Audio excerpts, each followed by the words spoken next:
Delhi blast case पर बड़ी खबर सामने आ रही है। आपको बता दें, ब्लास्ट केस में 9वीं गिरफ्तारी हुई है। शोपियां का यासिर गिरफ्तार, फिदाइन हमले की खाई थी कसम। एनआईए ने अब बड़ा एक्शन लेते हुए दिल्ली के लाल किले के पास जो 10 नवंबर को कार बम धमाका हुआ था, उस मामले में एक और प्रमुख आरोपी को गिरफ्तार किया है। ये गिरफ्तारी मामले में 9वीं बताई जा रही है। आरोपी की पहचान जम्मू कश्मीर के शोपियां जिले के निवासी यासिर अहमद डार के रूप में हुई है।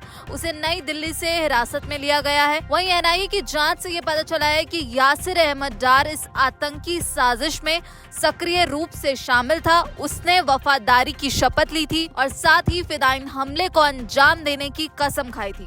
जांच एजेंसी के अनुसार यासिर अन्य आरोपियों के साथ घनिष्ठ संपर्क में था, जिनमें धमाके को अंजाम देने वाला मृतक आत्मघाती हमलावर डॉक्टर उमर उन नबी और मुफ्ती इरफान शामिल है। वहीं एनआईए की जांच में ये सामने आया है कि 10 नवंबर को दिल्ली में जो कार धमाका हुआ था, उस साजिश में ये शख्स यासिर की अहम भूमिका थी और ये सक्रिय रूप से शामिल था।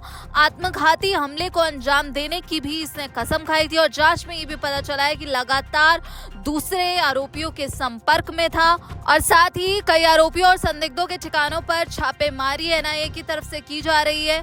एनआईए केंद्रीय और राज्य एजेंसियों के साथ मिलकर इस आतंकी साजिश को पूरी तरह से उजागर करने में जुटी हुई है। इसी सिलसिले में एजेंसी ने हाल ही में कश्मीर और यूपी में कई आरोपियों और संदिग्धों के ठिकाने पर छापेमारी भी की थी, जिसमें कई आपत्तिजनक सामग्री जब्त की गई थी। साथ ही डिजिटल डिवाइस को भी जब्त किया गया था। इसके साथ ही आपको बता दें कि अल-फलाह यूनिवर्सिटी हरियाणा के फरीदाबाद में ये यूनिवर्सिटी तब सुर्खियों में आई जब दिल्ली में लाल किले के पास ये बम धमाका हुआ। वहीं आपको बता दें कि दिल्ली ब्लास्ट केस में अल-फलाह यूनिवर्सिटी सुर्खियों में आई। फरीदाबाद में अल-फलाह यूनिवर्सिटी और साथ ही अन्य जगहों पर मुख्य आरोपियों डॉक्टर मुजम्मिल शकील गनी और साथ ही डॉक्टर शाहीन सईद के ठिकानों पर भी तलाशी ली जा चुकी है।